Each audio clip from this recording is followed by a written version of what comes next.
This is Pet Life Radio. Let's talk pets.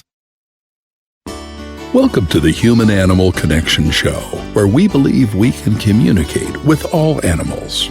Join us as we explore the 33 principles and healing methods of the human-animal connection. As animal lovers, we know that you share our commitment to making the world a kinder place for all creatures. Together, let's embrace the transformative healing power of the human-animal connection. Hello, everyone. Welcome to the Human-Animal Connection podcast. And today we're going to be talking about tapping for animals. It's a healing technique that you can learn and you can use with your animals, or if you're volunteering in shelters. I love doing it with dogs in the shelter. I have Jondi Whitis with me. Did I say that right? It's Whitis. Whitis. Jondi Whitis. I never had to say it out loud. I know. Jondi Whitis. Okay. Wonderful. And she's an expert tapping. She trains the trainers. And she has just taught so many people the tapping arts. And her motto is feel better fast. And this is for people and animals. So I know you're going to really enjoy this show. Hopefully you'll be able to see it on YouTube. But if you can't see it, you'll be okay listening as we'll talk you through as carefully as we can this simple technique. So hi, Jondi. Thanks for being with me. Hey, a pleasure. Always happy to be with you. So not everybody knows what tapping is. So let's give them a basic explanation of what it is and how it works and why it works. Well, sure. Tapping is a way to use your fingertips to tap upon several little places on your body. Usually about 8 will do it, even though there's well over 300 in the acupressure and acupuncture world. And it's based on all these ancient techniques and concepts of balance and rebalance for calm and well-being. And so we've adapted it in the modern world to our own concepts and our own fast-paced life. And what we generally do is, in Jondi speak, we tell the truth, the simple truth. And the first person we tell it to is ourselves. And you'd be amazed how much your body will relax, rebalance, and be putting out a much more coherent and enjoyable energy and experience of life. And we can do that with past events or present situations, and we can create a state that feels better fast. That is a wonderful explanation. Now, no people are probably familiar with acupuncture, where the needles are put in the energy meridians. It's very specific energy lines in the body. So what you're saying with tapping is that we're using those same meridians, but instead of using needles, we're using our fingertips. Is that correct? Absolutely. And the great news is we don't have to go to school for 8 or 10 years to do that, Right. like your master acupuncturists do. And also, we don't have to be so specific because we are percussively tapping on the spots instead of making direct, accurate endpoints. And so in that way, it's like ripples in a pond. Wonderful. Wonderful. So we are giving stimulation through tapping, percussive tapping on points. And the great news is that we can be close and it'll still work. So we don't have to hit it with the precision of an acupuncturist needle. That's really exciting. So what got you into tapping? What convinced you that this was going to be your life's work? I say this with laughter as well as honesty, desperation. Generally, people who come to tapping are one of two kinds. They are pioneering early adopters. They're just interested in the world and what's new and what's next and what's possible.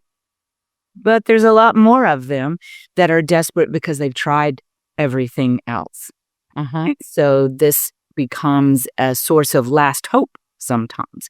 And I was in that category, and I was trying to get my daughter some relief from problems I could not understand.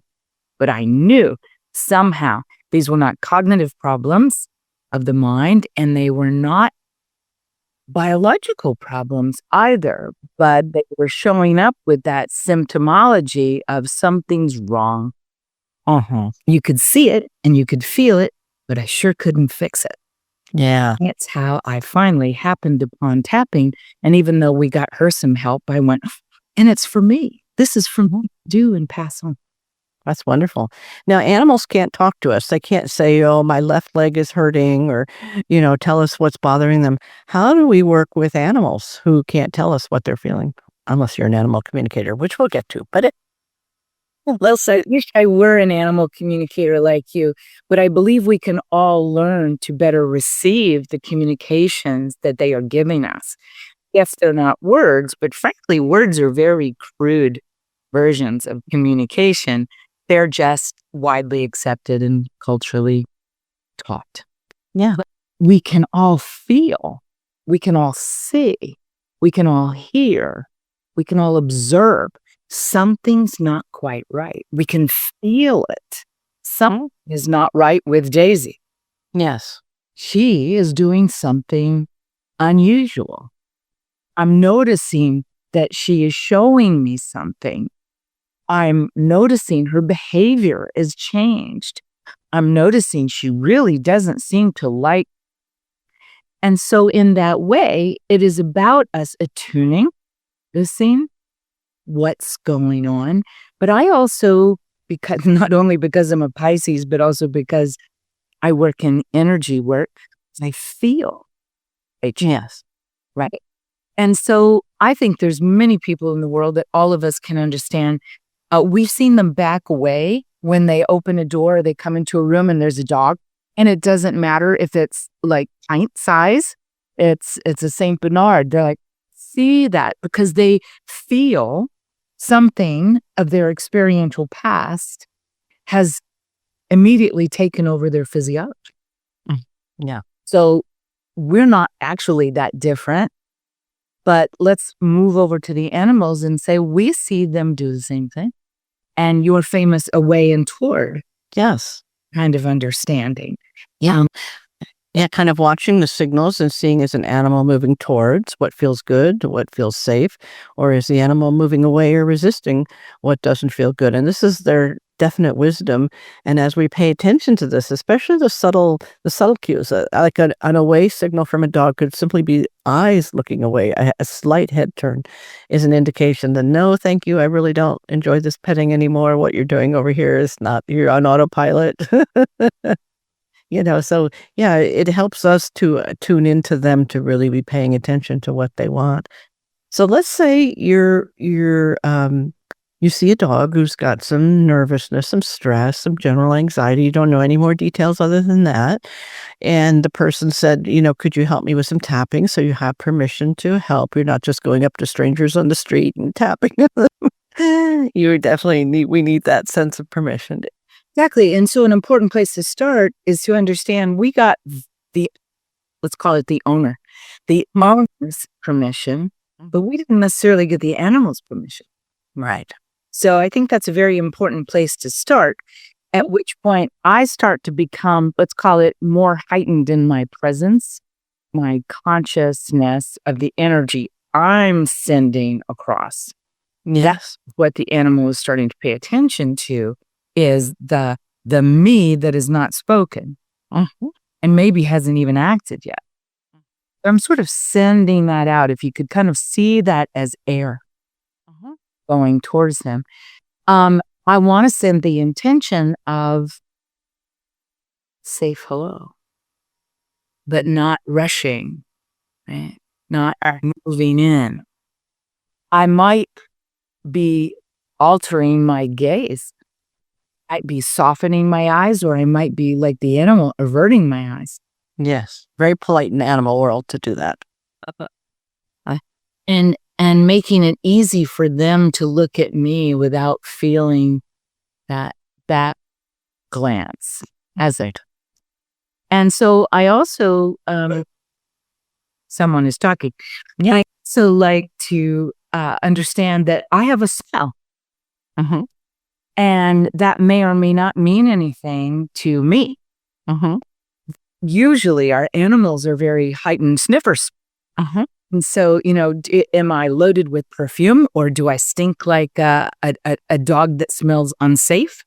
Or do I have some other objectionable smell about me? So all of these things are sensory details that the animal is starting to get. And so when we put ourselves in heightened awareness and presence, it's all of these things we're trying to bring to the animal in a safe way that allows them to choose. Yes. I love it. That's okay. You got a little puppy. That's all right. Somebody's going past the door. How dare they? So the other thing I would say is I would like to talk to the animal, but it's not so much about the words. It's really the energy behind the words. Yes. And, what we might call a verbal prosody is just fancy way of saying, what's the quality of your voice? Right? Every different piece of it. What is the quality of that? So wonderful. I love that you take the moment to get the dog's sense of, yes, I want this. No, I don't want this, before you impose a healing, that we don't, some people do that. So we don't want to do that. We want to really take a moment, make sure that our intention is clear to the dog. The dog says yes in some way through their body language, through their attention, through, your sense of their energy in response to yours. So that's a beautiful way to begin. What happens next? Well, next is my offer of getting closer. So I bring my towering self down, but very slowly, not forward, just down. And I might put out one of my limbs, but just really close to me, put it down on the ground. Yes. Near the ground. And so it's just an invitation. If you would like to sniff me, come to you. I'm here. Yeah. That's always wonderful when the animal chooses to come forward. We know, we're in sync. Yes, the animal's giving us a yes. I want whatever it is that you're offering. I want some of it. Yeah, that's beautiful. Beautiful.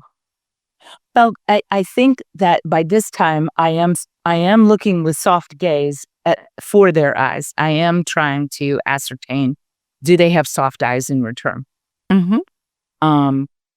If they won't come any closer, I think we have to allow that.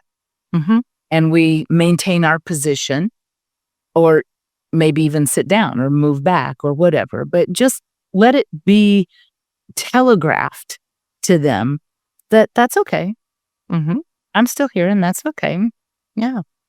And I might continue to refer to them every now and then, and their owner. I might even have their owner touch me, not me touch them, so that the owner is going, this is good, this is mine, or I can touch this new person. I can do that to them, and they are safe. And in that way, we're kind of koshering the interaction for the pet if they want to take advantage of that. If they do come, again, I give them time to smell or to nose around or to do whatever they want. Well, this sounds so in alignment with the human-animal connection, because we believe that there's a perfect distance for every interaction, and it's always different with every animal, with every day, whatever, our mood, their mood. And so I love that you are taking the time to really give the animal a chance to choose to engage or not, because that makes all the difference in the world. When we choose to accept the healing, it's going to go much better. Yeah. So we're going to take a short little break. When we come back, I want to hear some stories about how you've used this tapping with your clients and what results you've gotten. We'll be right back in just a moment. You know the expression, cats have 9 lives. Well, what if you can give them one more? The Give Them 10 movement is on a mission to help give cats an extra life. How? With spay and neuter. Spaying or neutering your cat helps them live a longer, healthier life. And it helps control free-roaming cat populations too. Learn more about the benefits of spay and neuter and meet Scooter, the neutered cat, at GiveThem10.org. That's GiveThem10.org. Hey friends, if you like what you're hearing and want to learn more, check out Dr. Joseph's book, The Human-Animal Connection, Deepening Relationships with Animals and Ourselves. Or visit the website, thehumananimalconnection.org, to book an online consultation. Thank you for loving animals. Now back to the show. Let's Talk Pets on PetLifeRadio.com.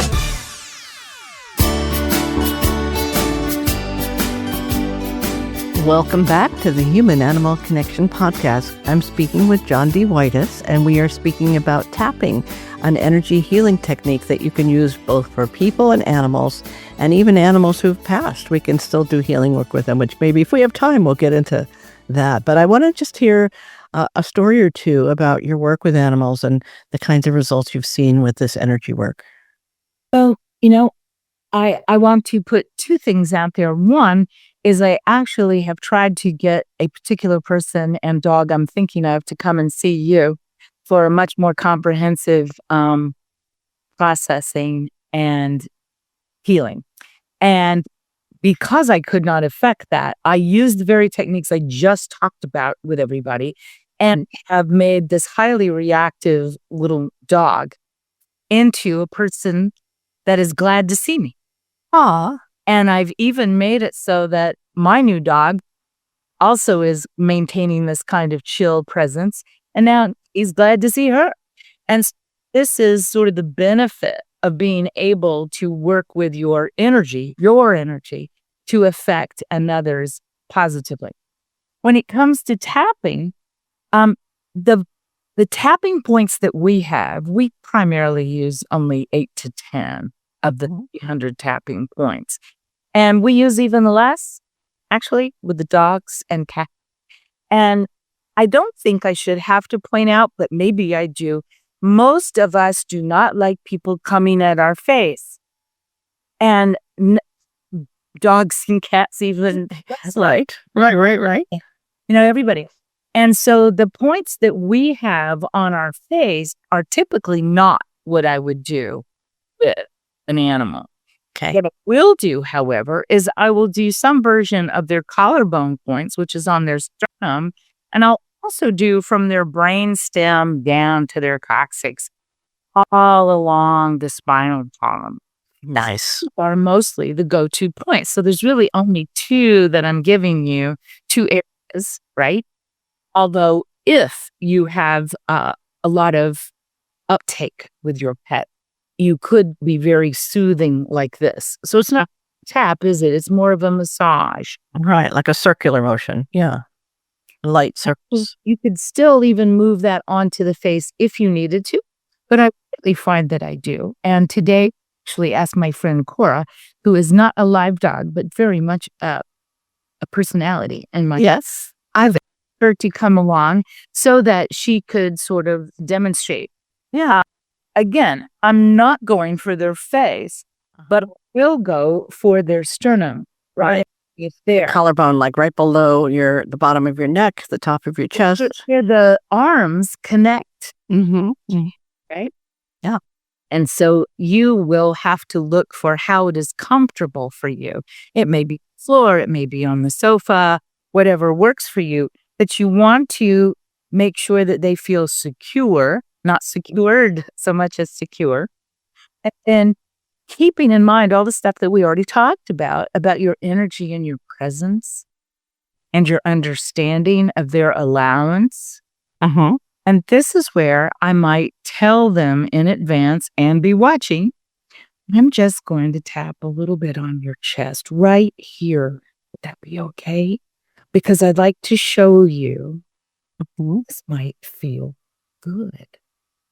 That might feel good. So just to clarify, you're using your fingertips as the point of contact as opposed to, say, the flat of a hand. So, yeah.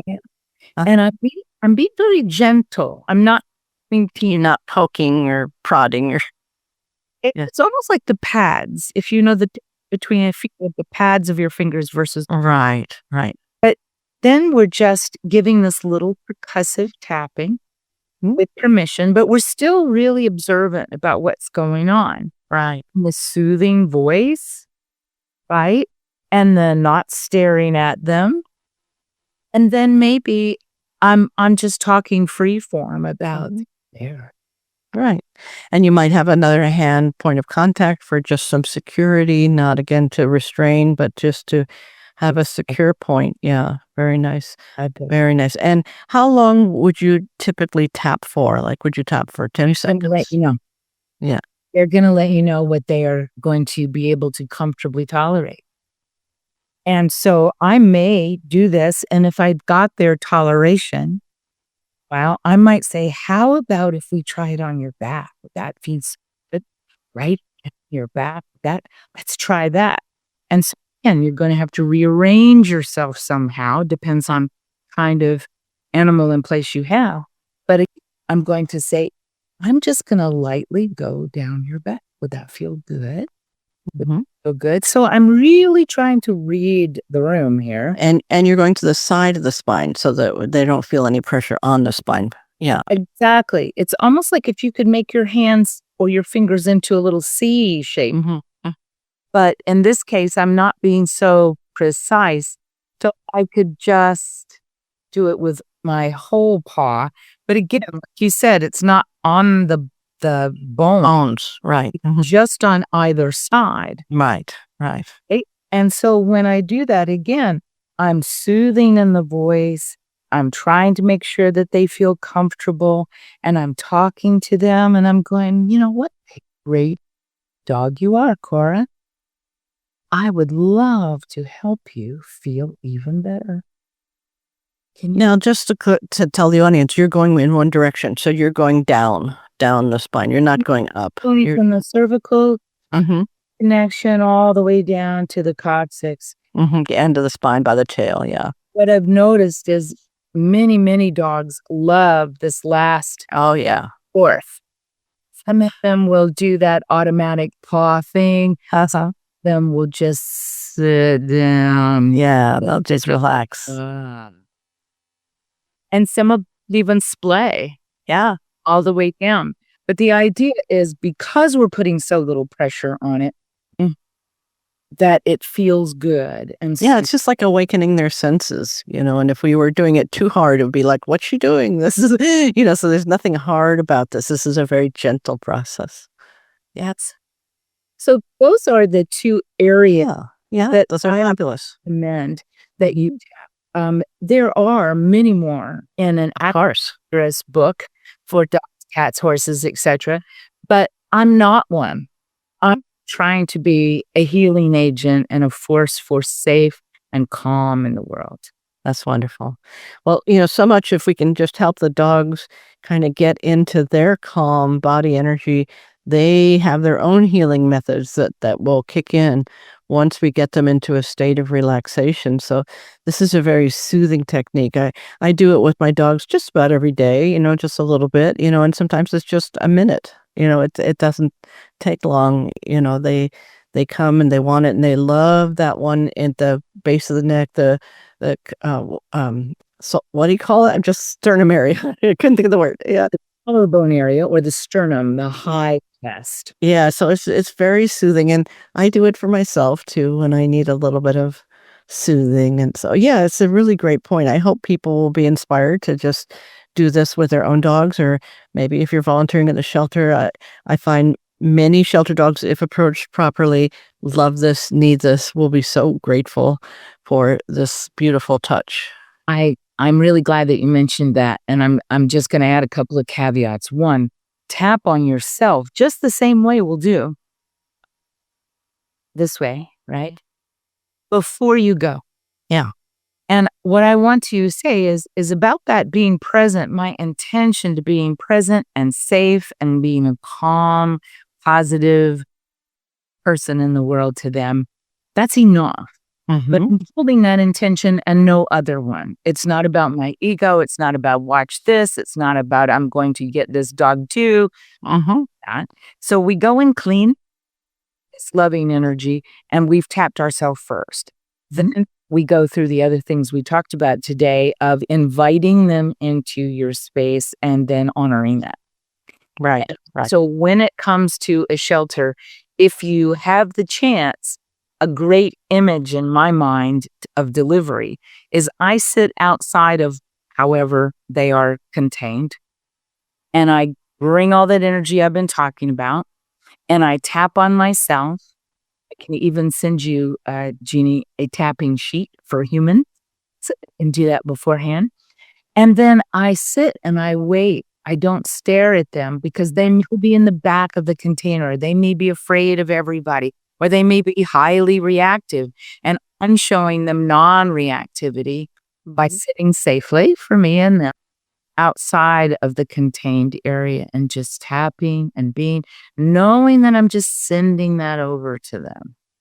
Nothing else. And that may be all you can do. And you know what? That might be the best thing you did all day. It's wonderful. It's just, I know, I love doing that when I'm volunteering at the shelter and just offering that calm presence. And then the dog can choose if they want contact or not, if they want closeness or not, if they want more healing or not. But just sometimes just those little giving a being calmness and recognition, that's like, 60%, 70% of the whole game is just by being a gentle presence in their presence, because the gentleness is contagious. The calmness is contagious. I love that. That's beautiful. Well, how can people get a hold of you if they'd like to? You do remote sessions also with people, right? Yes, I do. My website is cleverly named my own name, Jondi, Jondi Whitis, WHITIS.com. And you'll find a little contact form there where you're free to contact me, and we'll talk for a few minutes and see what I can do for you. And if you find this energy and exchange between people beneficial, we'll just go from there. That's wonderful. Well, thank you for the good work that you're doing. Before I let you go, do you have one last piece of advice for our listeners who want to do healing work with their own animals, the animals that share their lives? I think it's simple common sense and kindness. Don't ever put anything out there that you wouldn't want coming back at you.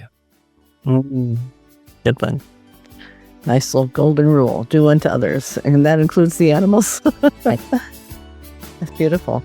Well, thank you. I know we'll have to have you on again to go a little deeper into the art of tapping, but this was a great introduction. And hopefully people will feel confident enough to do this with the animals who share their lives. So thank you. So welcome. Yeah. Well, I'll say aloha for now. You've been listening to The Human-Animal Connection. I'm Jeannie Joseph. We'll see you next time. Bye-bye. Thank you for tuning in to the Human-Animal Connection Show. Please visit our website, thehumananimalconnection.org. There you can sign up for our free email newsletter, book a consultation, or check out our blogs and resources. Our best-selling book, The Human-Animal Connection, is available on Amazon. And your donation of any amount keeps our nonprofit organization providing life-changing services. Let's Talk Pets, every week on demand, only on PetLifeRadio.com.